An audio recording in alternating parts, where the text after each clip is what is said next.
So for those of you who've been to my previous lectures in this series, we've been talking a lot about the kind of fundamentals of evolution. So what is evolution? What are mutations? What is the role of chance in evolution?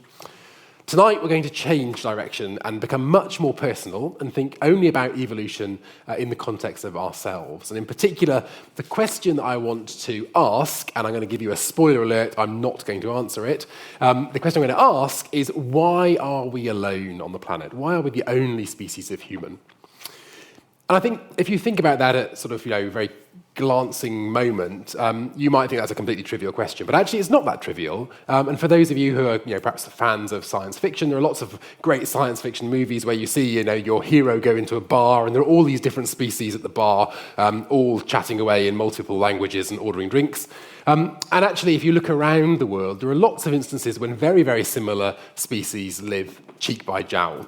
But as far as I can tell tonight, at least in this room, if I look around the room, I think we are all human. No one's sort of interloping from a different species here. And it's not, though, inconceivable to have a sort of parallel planet in which we were a mixed species, right? I could be giving this talk in multiple languages to multiple different species, all bipedal, relatively intelligent, ape-like organisms, and interacting together. But we don't live like that. So there is something that has happened to make humans the only human species on the planet. And we don't know the answer to why, but what I want to do tonight is think a little bit about how we got here, and maybe speculate a bit about the factors that might have driven that evolution, and perhaps even going forwards, think a little bit about where we might go from here. So before we think about why we're the only species, it's quite important to think about what a species is anyway, and that's not actually a very straightforward question to answer. There are several definitions of what a species is out there, but perhaps the one that is most widely used and most kind of functional is the one proposed by Ernst Mayr, who you see here, which is known as the biological species concept, which in essence says that a species is a group of individuals that reproduce successfully together. And it's important to say successfully. So this is not just about an ability to reproduce, but an ability to do so in a way that maintains the species. So if most of your offspring die, for example, then actually that's not a successful reproduction. You have to be able to reproduce successfully, and that group is reproductively isolated from other such groups. So in other words, you're not breeding with other species, you are distinct entities. And as we'll see later in the lecture, that actually is quite a tricky thing to define and quite problematic, particularly in the case of humans. But nonetheless, I think it's probably still the best example or the best definition we have of species. And by that definition, then Homo sapiens, our own species, is indeed both of those things. We can all reproduce together, and there aren't other species with which we reproduce. The Gresham College lecture that you're listening to right now is giving you knowledge and insight from one of the world's leading academic experts. Making it takes a lot of time, but because we want to encourage a love of learning, we think it's well worth it. We never make you pay for lectures, although donations are needed. All we ask in return is this: send a link to this lecture to someone you think would benefit, and if you haven't already, click the follow or subscribe button from wherever you're listening right now. Now, let's get back to the lecture. And that, in its own right, raises an interesting question. And the question essentially is not why we're only one species, but why don't we have another sibling species that looks a lot like us on the planet? Because lots and lots of animals and plants do. So, for example, if you're a lepidopterist, if you're keen on butterflies, you'll be familiar with these chaps. These are the heliconius butterflies, and they're a complete nightmare because they all look the same, but they're actually many, many different species. In fact, in this particular diagram, each pairwise comparison are two different species. And I don't know to you, but certainly to me, it's very difficult to tell those apart, and yet they are distinct.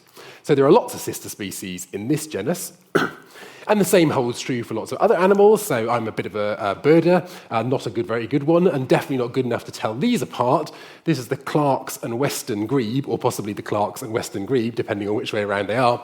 And these are two distinct species of bird, and yet they are almost impossible to tell apart in the field. And in fact, these are a North American species, but closer to home, for example, in the UK, we have the marsh tit and the willow tit, and you've got to be a pretty advanced ornithologist to be able to spot the difference between those two species in the field. So there are lots and lots of examples of species that are very similar, living relatively close to each other. And yet we don't go down the road and pop into the supermarket and see something that looks like a bipedal, hairless, intelligent ape, but isn't actually a human. We are, as far as we know, alone. Or are we? I mean, the first question, perhaps, is might we have missed something? And one of the things that people occasionally speculate about in the press is maybe we have missed another related species of human. And actually, that's not completely impossible to think about, because even today, in the 21st century, in this very developed kind of world in which we live, there are large areas of essentially unexplored wilderness. So, in fact, in this estimate from 2018, almost a quarter of the world's land surface is still classed as wilderness, i.e. it has relatively little human habitation or human activity, shown here. So it's perhaps possible that you have some other species living in these wilderness areas, although, of course, even wilderness areas are visited relatively frequently by tourists or explorers or mountaineers or whatever. So it seems a bit unlikely that you'd have large populations of another human living in those locations.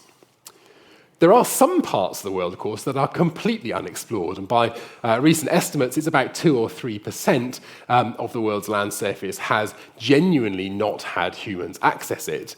And so there, of course, you may have some other species hiding out.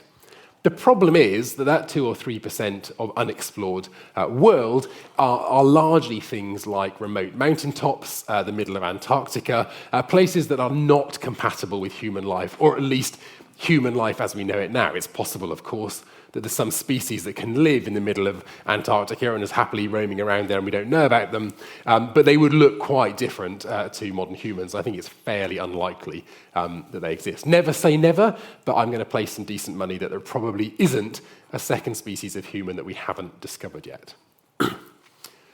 So what about the second possibility? Maybe there is a second species lurking right under our noses. And actually, if you were an alien zoomed down onto this planet and you looked at the fantastic diversity of humans on it, you might reasonably think this is not one species, right? We come in all sorts of different shapes and sizes and colours and cultures and societies and family structures, and we do all sorts of different things that I think if you were looking at it in another species, you might reasonably think represented different groups of people. And this, of course, was something that early explorers, European explorers in particular, floated as ideas. And in fact, even quite late into our kind of exploration of the world, people were speculating on this. So this, for example, is a picture of Charles Darwin arriving in South America on his voyage on the Beagle. And when he arrived there, in his diary, he noted many, many interesting interactions. One in particular with the native population of Tierra del Fuego, the Fuegians. And in his diary at the time, he noted this. He said, viewing such men, one can hardly make oneself believe that they are fellow creatures and inhabitants of the same world. This was obviously relatively late. This is well into the 1800s.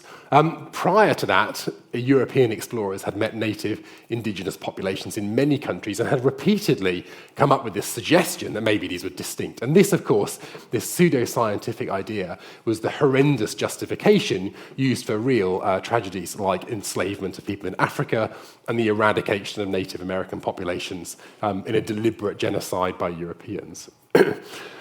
The point about all this, though, is that it is completely untrue. We know, and we knew actually from the very beginning, the very first interactions of Europeans with native populations elsewhere, that we are one species. Either through coercive or sometimes consensual relations, we knew that people could have perfectly successful children together. And actually, one of the great revelations of whole genome sequencing today is that many of us, perhaps even in this room, realize that we have a very interesting blend of genetics from all sorts of populations in the past. Because, as we now know, all humans all around the world are one species and able to reproduce together. So we're not overlooking some secret second species within our own group. So neither do we have a hidden species somewhere else, nor are we overlooking something here. There is a third possibility, and the third possibility is maybe we're overlooking a sister species that we talk about all the time. So we are, as you well know, hopefully, are great apes, and along with the other families of species in the great apes, we all share many characteristics, and our closest relations, as I'm sure you know, are the chimpanzees and bonobos. So perhaps I'm standing here saying we're alone as a species, and I'm talking nonsense, because maybe these are our sister species, and that's a possibility. They look a little bit different to us. They're much hairier for starters, but actually they're very, very similar. And in fact, by genetic data, we know that we share something like 98% of our genome with chimpanzees. That's pretty high, and so perhaps chimpanzees are actually a sister species to humanity. However, if you look at that level of genetic preservation, within humans, the amount is much, much more consistent. So a typical, in a room like this, a typical human-to-human comparison shows 99.9% DNA identity, and even the most diverse humans still share something like 99.6%. So the differences between any two humans in terms of genetics are an order of magnitude smaller than the differences between ourselves and chimpanzees. Perhaps more importantly, chimpanzees, of course, have a sister species, bonobos, and if you look at those, the genetic distance between them is about 0.4%. In other words, the difference between a chimpanzee and a bonobo is about the same as the difference between a human and a quite different human from the same species. So these two are indeed sibling species, but they are not a direct sibling species to human. The distance is much higher. So it doesn't matter which way you look at it, whichever way we boil this question, it does indeed appear that we are on our own. We are the only species of Homo, the genus that we're in, that is currently on the planet. So then, maybe there's not a problem here, because maybe actually we have always been alone. Perhaps Homo came into existence, and we have been a solitary species essentially for all of our history. And this question, or this suggestion, I guess, was not problematic for most of human history. Because, of course, for most of human history, certainly in Western Europe at least, the predominant rhetoric has been one of biblical creation. So the idea that humans were created as a species to have domination over all other species. So it would make sense in that particular view that we were alone. But if you're going to create a species to dominate all the other ones, you probably wouldn't create two, because that's going to be problematic. And so up until sort of the 1700s, this was not a particular issue. However, as Darwin's theory of evolution by natural selection took hold and people started to really understand this principle, they began to question more and more this idea about why humans should be so different to everything else. If species arise by natural selection, by diversification, then why should human species be anything different to anybody else? Why haven't we diversified? Why don't we have these sibling species? And this problem, I guess, was kind of rumbling around, particularly in the more learned, more kind of liberal Victorian society, at least in England at the time, and across actually many of the learned cities of Europe in particular. And people started to ask questions about some of the artifacts that had previously been reported, particularly from mining expeditions. And so actually for many decades, people quarrying for stone for buildings, for example, had occasionally stumbled across weird and wonderful things that we would now call fossils or archival material. Sometimes these were animals, often they were animals, but frequently they came across things that looked pretty human. For example, like this skull dug out of a quarry in Gibraltar in the early 1800s. When they'd done that, these were typically described, by the scientific community at least, as archaic humans. So they were humans that had been around for a long time. There was also a sort of interesting and slightly amusing and quite disturbing in some ways sort of trade, if you like, in these things were associated with crazy myths. So people would say, oh, they're extinct giants, or they were kind of mythological 12-headed beasts or something. And there was a kind of roaring circus trade in demonstrating bits of scary monsters that came out of quarries. However, now we know scientifically that was not true. So these things had been found for a period of time, but had always been attributed to Homo sapiens. So people would say these are old, archaic, long-dead humans. And then in 1856, this part of a skull was found in Germany, in the Neanderthal Valley, and was successfully identified by a German school teacher, actually, as being distinct enough from Homo sapiens to be a different species. And this is the species that we now know as Neanderthals. And once that view had been promoted, that this was a different lineage of humanity, people went back and looked at other material, including this skull from Gibraltar, and realized that this skull was actually much more similar to this new Neanderthal skull than to modern humans. And so actually much of the fossil material that had previously been identified was now realized to be Neanderthal material rather than human material. And so this, which is also going on in the context at the same time, for example, as Darwin was publishing his book on the origin of species, was kind of entering this sort of very intellectual debate around diversification and about evolution of humans. It still, though, didn't really change our view about humans being a kind of solitary species in existence. However, in 1891, this rather dashing chap here with the nice moustache, Eugène Dubois, who was a Dutch anatomist, was working in what was then the Dutch East Indies, now Indonesia. And he was particularly interested in some of the remains being found in caves as people pushed on up, and particularly the logging industry, as they started to roam into the rainforest, would come across sometimes caves with bone remnants.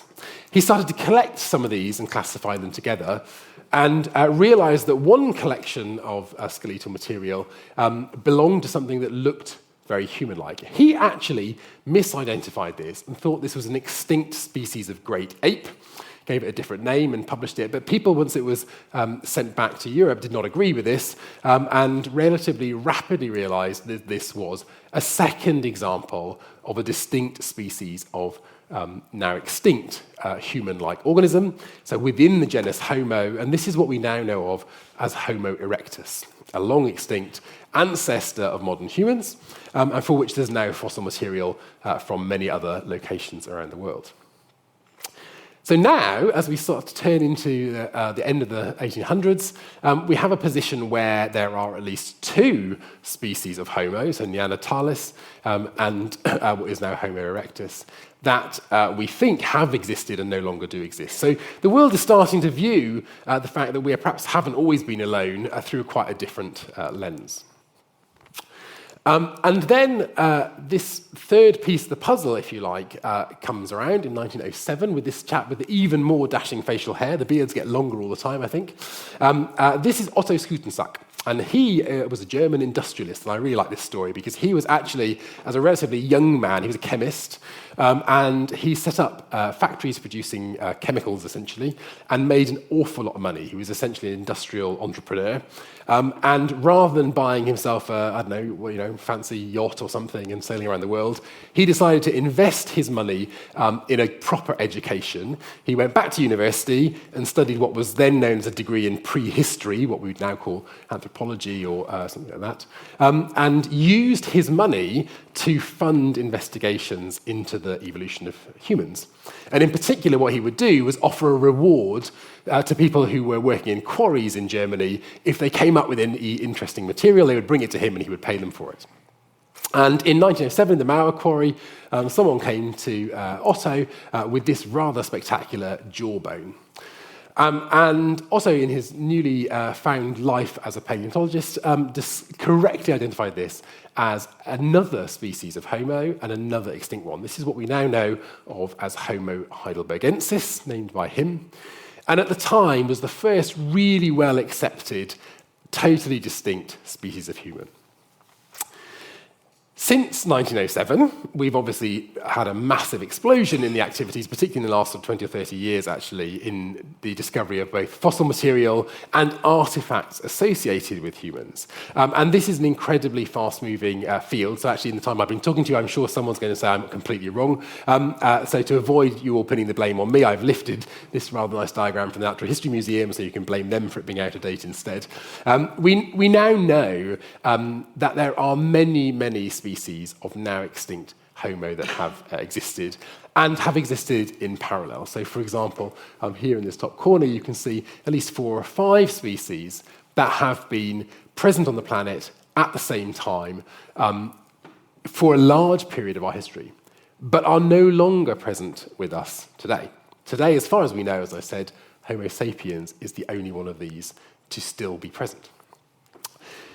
So why might that be? What has happened to drive this colonization of Homo sapiens around the world and to remove these other species? Why is it that we don't go to the supermarket and bump into a Homo heidelbergensis? And to think about that in a bit more detail, we have to think about what our most recent parallel species were like, and why, therefore, they may no longer be around now. So, as far as we know at the moment, and as I say, this is undoubtedly subject to change, and I suspect very soon we'll have to revise this lecture, but as we know at the moment, there are at least 4 parallel species of Homo-like organisms, so like ourselves, that have coexisted in relatively recent evolutionary history. And by relatively recent, I mean the last 100,000 years or so. There are cells. This is Homo sapiens, and looks like a very familiar skeleton. And then the species about which we know the most, by far, are these chaps, the Neanderthals. In many ways, very, very similar. Skeleton looks very similar, same sorts of bones. Much chunkier. You can see already that the bones are thicker, that the whole body is more well developed, and some subtle differences, particularly around the skull. And the example I like the best is that people say you can tell whether you're a Neanderthal or a Homo sapiens by standing in the rain. So if you're out standing in the rain, and the rain is forming a nice sheet in front of your eyes because it's dripping off your brow ridge, then you're probably a Neanderthal, and you should check in the mirror.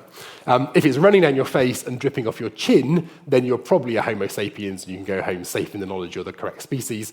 Because Neanderthals had a very prominent brow ridge and a receding chin, we have a negligible brow ridge and a protruding chin. So you can check your chin now in the audience if you want to make sure you are the correct species, and if not, please come to see me afterwards, because it really ruins the lecture if you're a Neanderthal. So we know a lot about the Neanderthals. We have a lot of fossil material, and we have a lot of associated artifacts with their life. And as I'll show you in a minute, we also have genetic information. Then we have this little chap here. This is Homo Floresiensis. We know far less about this species for 2 reasons, really. First of all, it was only discovered in 2003. And second of all, we have only found it on the island of Flores in Indonesia and nowhere else. And people with good memories might remember the kind of media flurry around this. It's often referred to as the Hobbit, because as you can see from this, it's very small. In fact, Homo Floresiensis probably topped out at about 1 meter tall, so about here, something like that.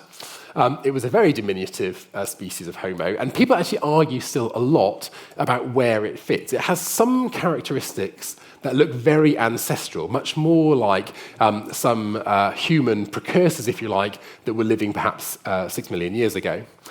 But in other features, it looks relatively modern, much more like Homo sapiens, and it's a little bit unclear about the lineage of this. There's also relatively little fossil material from this species, and there have been some difficulties in studying it, and so the position of Floresiensis in the kind of family tree is debated. However, the dating is pretty good, so we know that this chap was running around on the island of Flores at the time that modern Homo sapiens was elsewhere in the world. So it's certainly contemporary in time, even if it wasn't contemporary in geography. And then the 4th and final species that we know we have shared our planet with relatively recently is significantly unspectacular as a fossil, because here it is.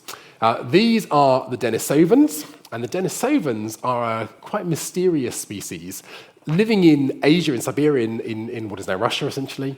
And to date, this is pretty much the full extent of all the fossil material that we have. A little bit of arm or leg bone, a little bit of jawbone, and a few teeth, from multiple individuals, though. So it's quite hard to reconstruct this. All the data we have suggests that they were probably similar in kind of physiology to you and I. So they were not very small, for example, like the Flores species. We know from dating that they were definitely around at the same time as Homo sapiens, so they were present at the same time. And we know that they are distinct from both ourselves and from Neanderthals. So we have 4 species, at least, that were cohabiting the planet at the same time. And our best guess is the wrong phrase, our best information so far suggests a story that looks a bit like this. And I'm going to caveat this by saying every time someone discovers new fossil material, all the dates change and a lot of the patterns of migration change. So if you're watching this on catch-up in 6 months' time, it might be completely wrong. Go away and do a Google search and check. But as of today, this is our view.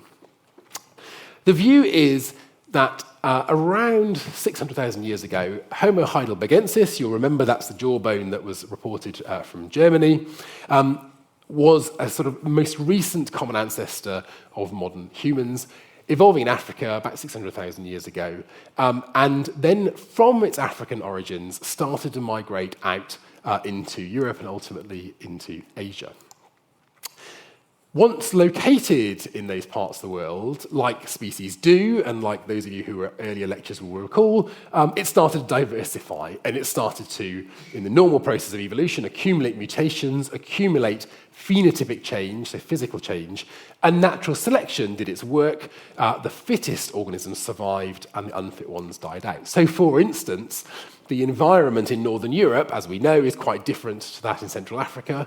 Not least, it was a lot colder. And so selection started to act on these, and you ended up with diversification into what we now recognize to be a new species, the Neanderthals.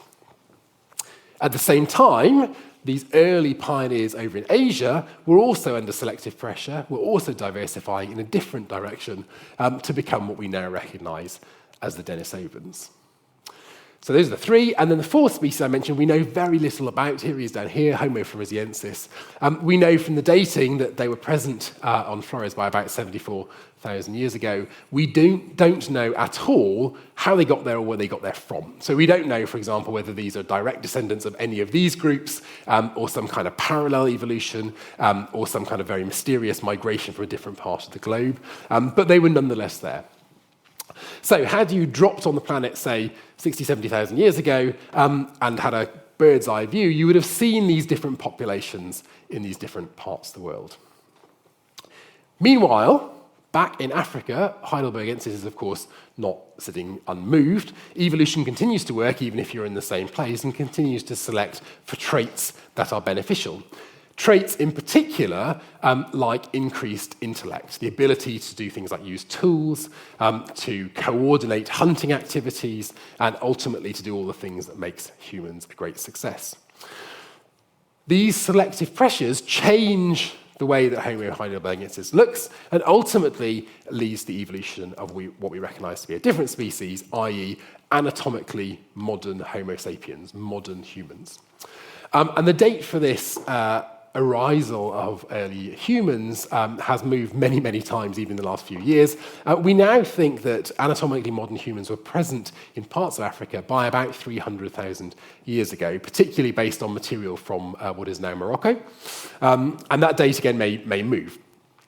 But certainly, by about this period, we had organisms living in Africa that look very much like ourselves. And just like their preceding species, Heidelbergensis, these humans too started to spread and migrate to different parts of the world, crossing across what's now the Middle East into Europe and then into Asia. And when they did that, of course, they realized they arrived in a place where there was already a human-like species. So in particular in Europe, there's clear evidence of anatomically modern Homo sapiens entering Europe and meeting, essentially, the indigenous Neanderthal population that was there at the time. We have less material to evidence that from Asia, but it's reasonable to expect we had a similar interaction with Denisovans and possibly even down with the Flores individuals in Indonesia. So anatomically modern humans have migrated out of Africa, they've come into these places, they've met all these other species by around 50,000 years ago. And completely by coincidence, each of these other species then goes extinct. That feels a bit like a Just So story. It seems a bit of a coincidence, doesn't it? That modern humans migrate out of Africa, and one by one, everyone who looks like us dies. And in particular, I think, if you think about the recent history of humanity, we don't have a very good track record about interacting with people in their own countries when we get there. If you think about early European settlers in pretty much any other part of the globe, that story did not end well for the people who were already there. So for a very long time, the rhetoric of modern human evolution assumed, really, I think, that the extinction of these indigenous species was a direct result of conflict with modern humans. In other words, we turned up in Europe, we spotted these Neanderthals, thought they were a bit of a pain, and killed them, and took their place. There are two reasons that that is probably not true. The first is that thus far we have no direct evidence of that at all. So, for example, no evidence of Neanderthal skeletons that have wounds inflicted by weapons. We have no evidence of mass genocide. We have nothing like that might support that argument. And the second piece of evidence I'll tell you in a second, which suggests we might have had a much more positive relationship, at least with some of those species. So we don't actually know why those species all became extinct. There's no evidence that we deliberately eradicated them, but there are certainly several suggestions of things that might have contributed, probably in a combination, to drive these other species to extinction. The first is that this was a period of significant climate challenge, I guess, for these species. So I don't know how well this comes across. So this top graph, the blue graph here, shows average global temperature going from long ago, 800,000 years ago, to modern day here.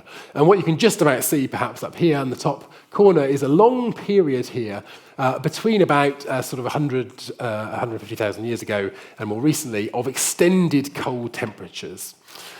So these had two effects. One, the world was colder. Secondly, it was also much drier, because when the world is cold, you lock up a lot of water into ice caps and everything becomes much drier.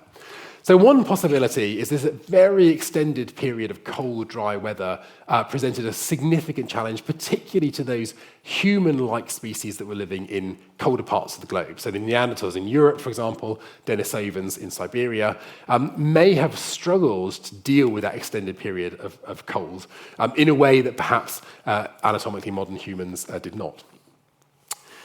There is also evidence at that time for several really large volcanic eruptions, particularly in areas like what is now Italy and down in the sort of Polynesian area and Indonesian areas that are likely to have produced a very large quantity of smoke and ash, essentially, which has direct impacts. Obviously, it's not very nice to live in a place where you've got ash falling on you, and also indirect impacts in terms of climate change in the local region.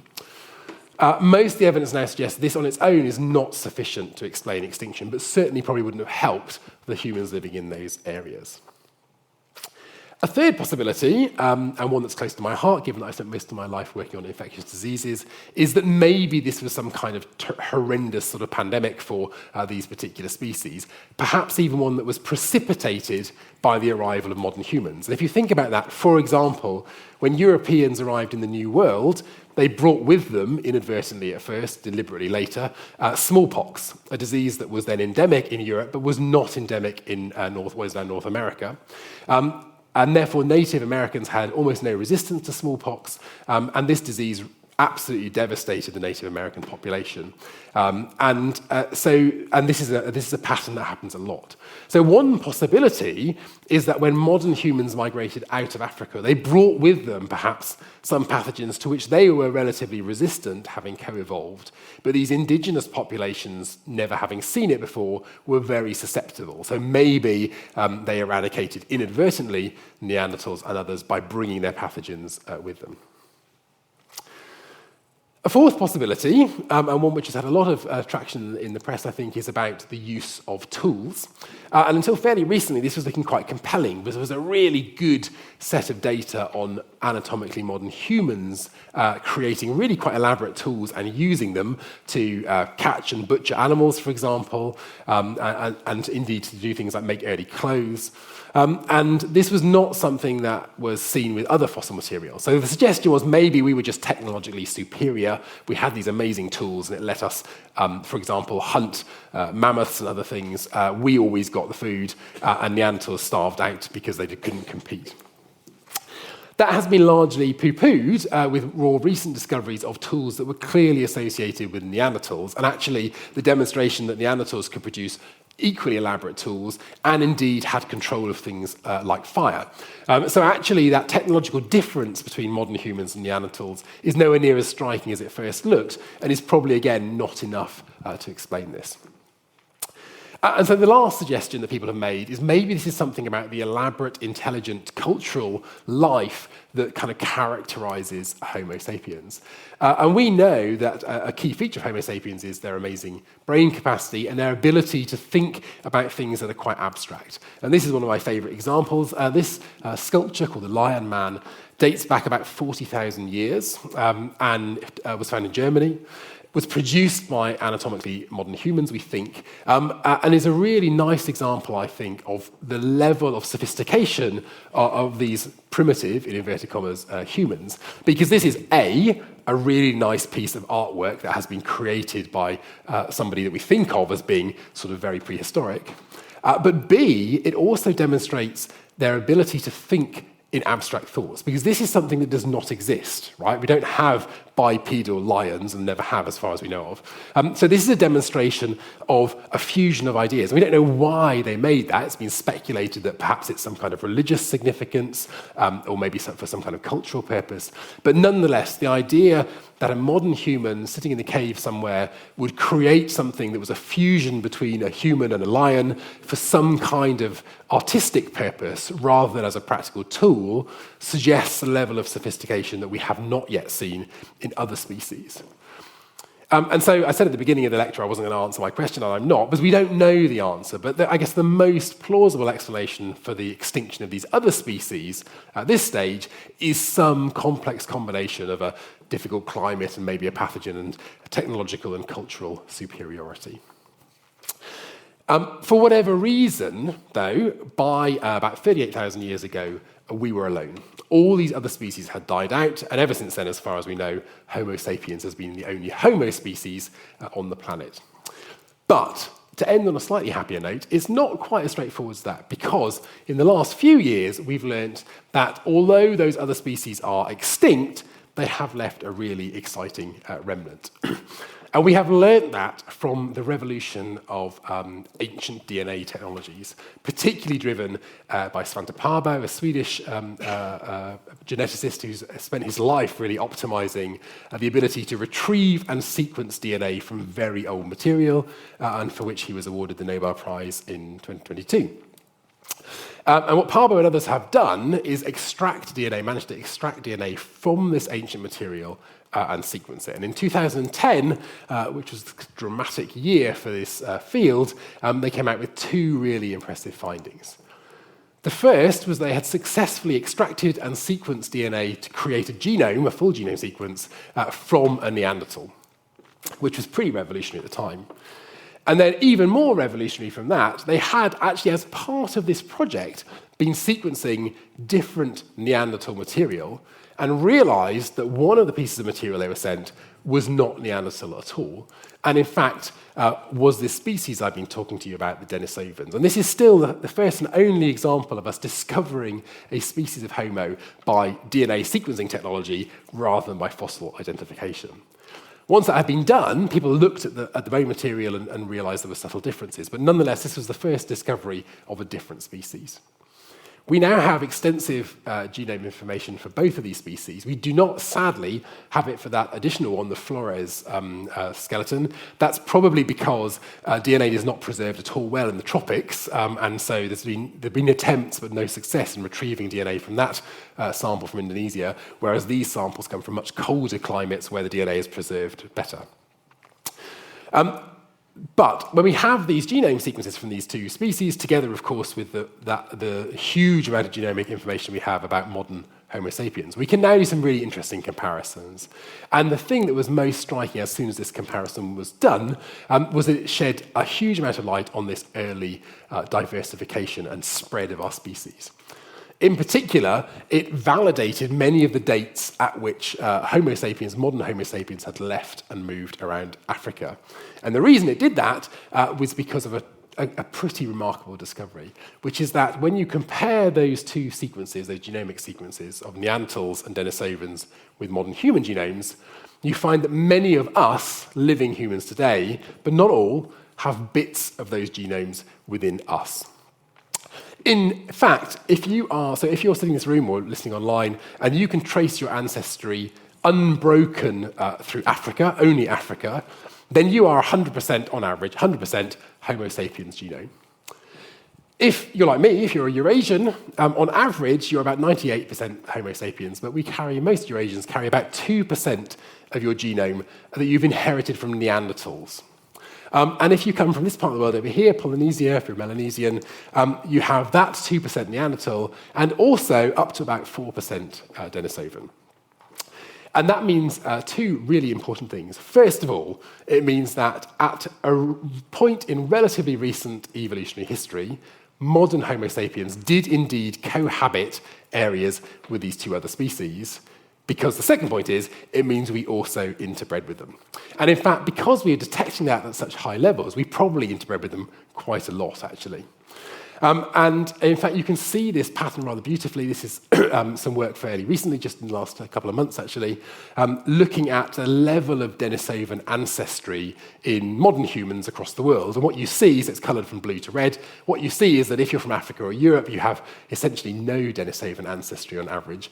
And you get more and more and more as you go across until it's peaking here at about 5% down in this part of the world here. And one of the things I quite like about this, actually for people who are familiar with this part of the world, is a thing called Wallace's line. So Alfred Russel Wallace, working at the same time as Darwin, spotted the fact that if you look in this part of the world, the plants and animals on one side of the line are quite different to those on the other side of the line. And that is because over evolutionary time, sea level has gone up and down. And so there have been land bridges that have allowed animals and plants to migrate between these areas. But there's a very deep channel that runs here that has never dried out. And so there's been a barrier, a natural barrier, for a very long time. And so you have a distinct evolutionary history here to here.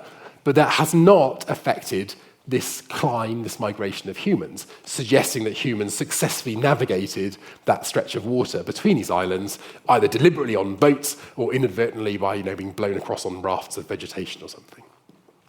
So this is a really nice piece of data suggesting that modern humans derive from some of these crosses with ancient species. And so, in fact, what we now believe is a model that looks a little bit like this. So around between 300 and 200,000 years ago, modern humans evolved in Africa. They migrated out. They met those Neanderthals, as I mentioned before. They didn't eradicate them all in some horrendous genocide. And in fact, they had quite a few romantic interactions with them.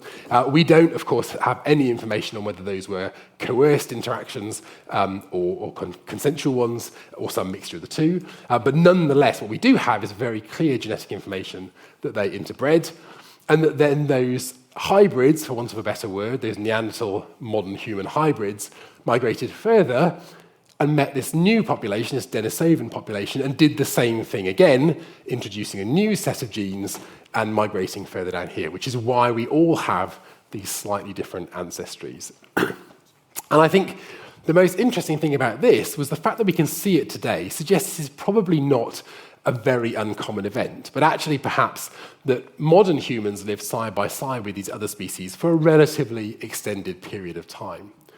And the final piece of the puzzle that suggests that's probably really true is this. This is the bone fragment I showed you back a few slides, one of the bone fragments from that cave in Denisova. And I said there was very little sort of fossil material, so bone material, from these individuals. But this is one. This is either a leg or an arm, we don't know which, from a Denisovan. And it turned out more recently that the same teams, Van der Parvo's team, have successfully secured DNA from this and sequenced the DNA from this. When they did that, it turns out that this individual was a first-generation hybrid, not between Homo sapiens, but between Denisovans and Neanderthals. Has a one Neanderthal parent and one Denisovan parent. Either we have got unbelievably lucky and found a first-generation hybrid in a sample that is absolutely tiny, or this suggests, and I would suggest that's more likely, this was a very common occurrence. And so you had Homo sapiens and Denisovans and Neanderthals all living close enough and interbreeding that now, thousands of years later, a tiny bone fragment demonstrates a first-generation mixed progeny from one of these matings, suggesting perhaps that we have had this kind of interaction many, many times up until these other species went extinct. And so that suggests that actually our family tree, if you like, is much more complicated than we used to think it was. Rather than this very nice, straightforward branching and everybody else goes extinct and we're here in splendid isolation, instead, we have these frequent interbreeding events between different lineages, some of which then go extinct, but leave their genetic hallmark in modern humans. And in fact, if you're interested, you go into great detail about all the different ancestry around the world and which bits of your genome might have come from different ancient human lineages. It's quite a fascinating dig. And so rather than thinking of human evolution is this kind of biblical pinnacle of success with a single species at the top. We're in fact much more like this really complicated branching tree with lots of cross branches. And perhaps now, for this moment in time, we are on our own as this species. But who knows, roll the clock on another 100,000 years, and we might have all sorts of interesting diversification still coming. And on that note, thank you very much for listening. I'm very happy to take any questions.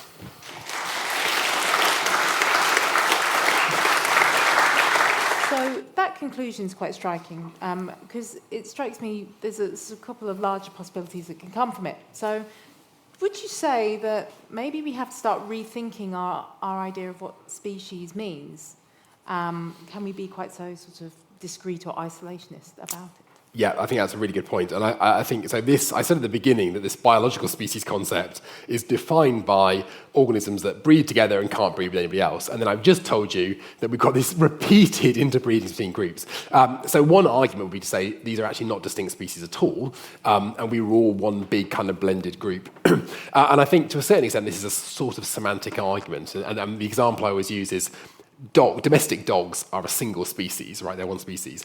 However, out there in the wild, if you distributed them, a Great Dane and a Chihuahua are very unlikely to form stable, long-lasting species reproduction for quite obvious reasons. And so, if you like, you could play that through and say, well, these are kind of incipient species that are about to branch out. And maybe this is what we're seeing here, is a snapshot in time when these different human lineages were kind of almost separate, but not quite, and then have gone. What they haven't done, just on that, is we obviously haven't completely introgressed, as genetics goes. So we haven't amalgamated again because we only have 2 or 3 or 4% of these other genomes. So we're not a blend of all these species back again. There's still very much a Homo sapiens species with a little bit of other things in. But the fact we have interbred does suggest that the species barrier was certainly not black and white. Hi, thank you for your lecture. In the context of what you've just told us, could you say something about what race means? I'd prefer not to. So the first thing to say, biologically, race is completely meaningless. Doesn't mean anything at all. And it's a word, obviously, that has massive cultural connotations, many of them quite negative. So I think there's probably two things to say. As an identification of kind of cultural belonging, it means a lot to some people. People have very strong feelings one way or another. They're either, yes, I'm completely in this group, or no, I'm not.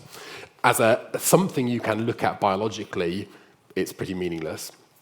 And actually, genetically, it is almost impossible. So if we look, if I look around this room, for example, around the world, people belong to what historically people might have called different races.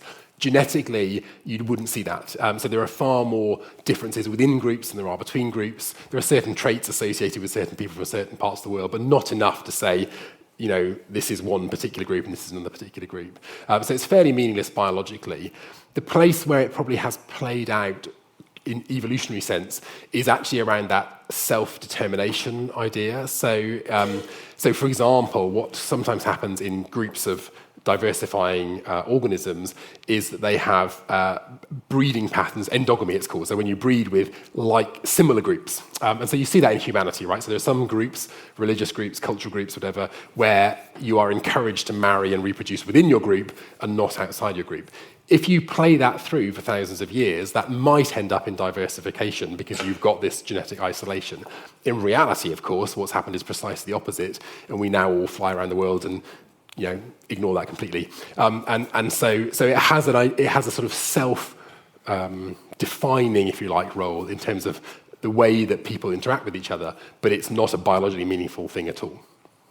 What sort of numbers of these species were there on the planet interbreeding at this time? And where's that other one? And for how many years roughly were these species coexisting?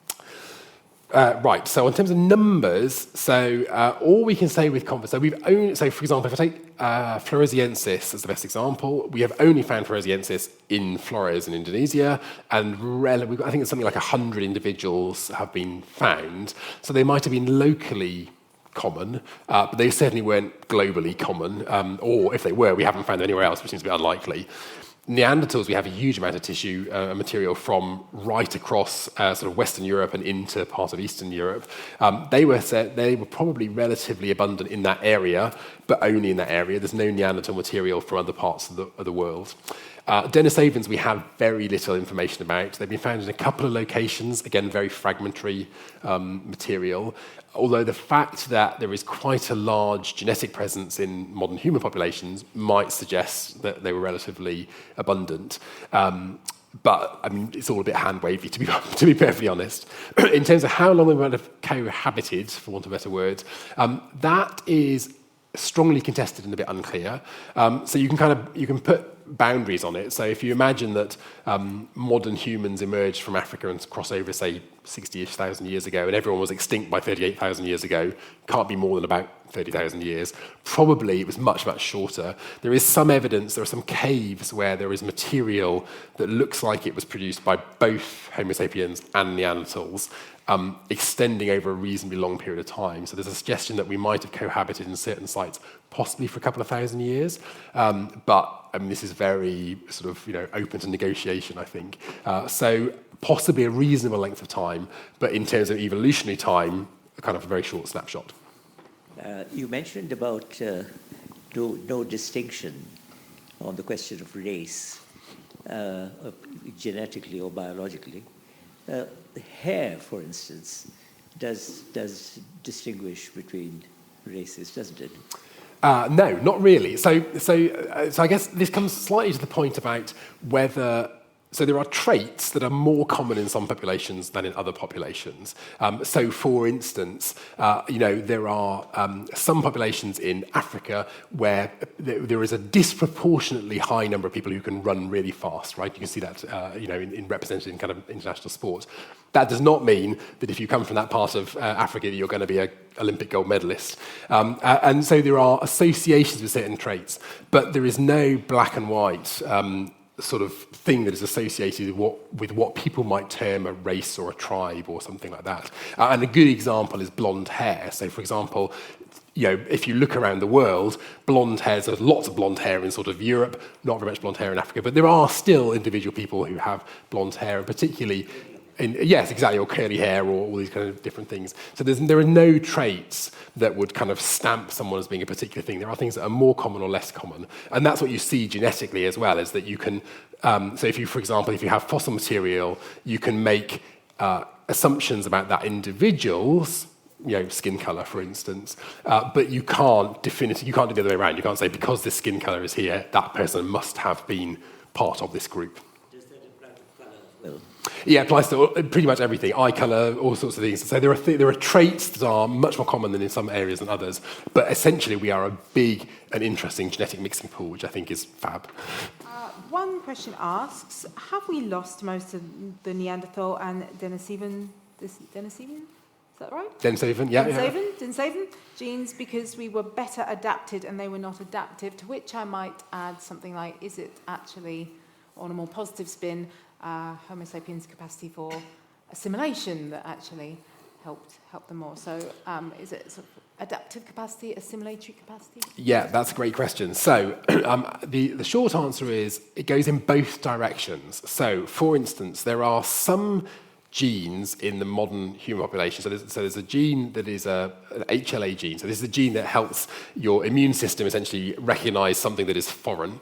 And one of these come in different flavors, and one of the really fascinating things is that there's a particular flavor of HLA allele, it's called, that is quite common in modern Homo sapiens, and appears to have a very relatively recent evolutionary ancestry. And it turns out that is because that's actually a Denisovan allele. So that looks like an example where we have interbred, we've picked up a gene that had a benefit to us, and therefore it's spread rapidly. There are also examples the other way around. So there are particular genes that we can see in the Neanderthal genome that are not represented at all, suggesting that they were actually deleterious, they were damaging in this kind of process. So that might be, for example, something that led to some kind of incompatibility in reproduction. So you have so in other species, you see things like male sterility, where you have particular genes that just don't work in a different host, and so they cause a loss of reproductive capacity. Those kind of things we see. So essentially, the short answer to that very long-winded answer that I just gave you is there are genes that have been beneficial to us and genes that have not, and those ones have been lost through evolutionary processes. And this is probably a long shot. I think I can imagine what the answer is going to be, but I'm going to ask it anyway because it's quite an interesting one. Was the interbreeding between Homo sapiens, Neanderthal, Denisovan, was it driven more by the males or the females of the species? I'm not sure there's a safe answer to that question, is there? And the short answer is we don't know. So there are examples in both directions, as far as I'm aware, where you can see, so you can track in the genome whether that inheritance has come from a male or female lineage based on the genes that are there. And I'm just trying to think off the top of my head, I think there are examples in both directions. I don't think we have enough data to see whether there is a preponderance of one way or the other in that period. And the fact that the Denny, the fossil I just showed you at the end, which is this Neanderthal Denisovan hybrid, for want of a better word, we certainly don't have enough material like that to be able to really say this was a particular bias.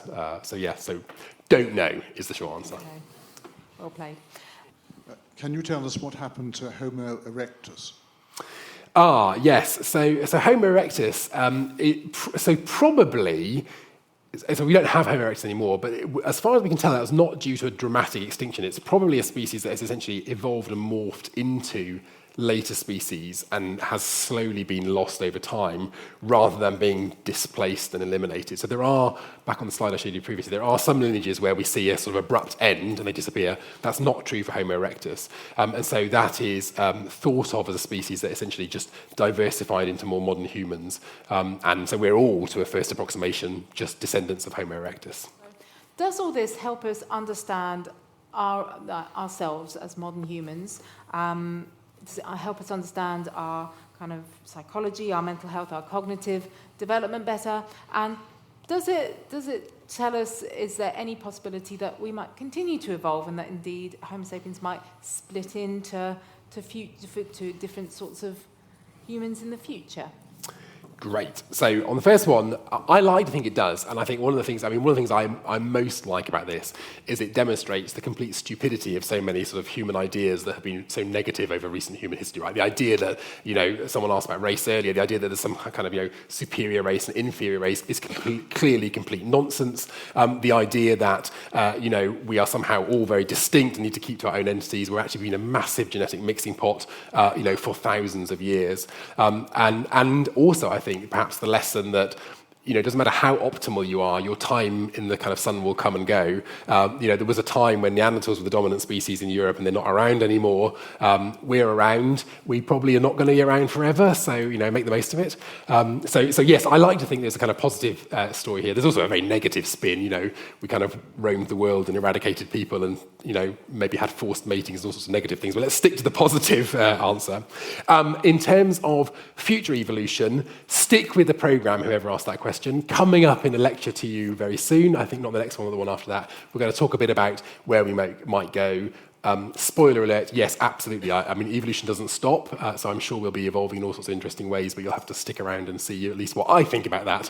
And it's open to be shot down in flames when everyone disagrees with it. Sorry, I just wanted to ask about your Homo heidelbergus, who you think developed in Africa and then moved out and diversified. So the Heidelberg jaw that was found, is that an ancestor? Is it older than the Neanderthals, or were they still around at the time of? Yes, so that's a very good question. So it is older, but it's a little bit unclear how it got there, where it came from, or how common it was to have those species there. It is probably an early Heidelbergensis that arrived before diversifying into these Neanderthal populations later on. In terms of Heidelbergensis in Africa, we now have good material so the oldest material I think is up in Morocco, and then, I'm trying to remember my dates, I think then Ethiopia is a bit younger, and South Africa younger again. So there's a suggestion that there was a sort of migration evolution of Heidelbergensis down through Africa at the same time as it went out and across into Europe. But with all of these things, the dating is, there's a lot of... People get very worked up about dating, and there's a lot of, flexibility there. And, as new technologies develop and new material becomes available, the dates change quite radically. So don't hold me to that, is my get-out clause. Professor Robin May, thank you very much. Thank you.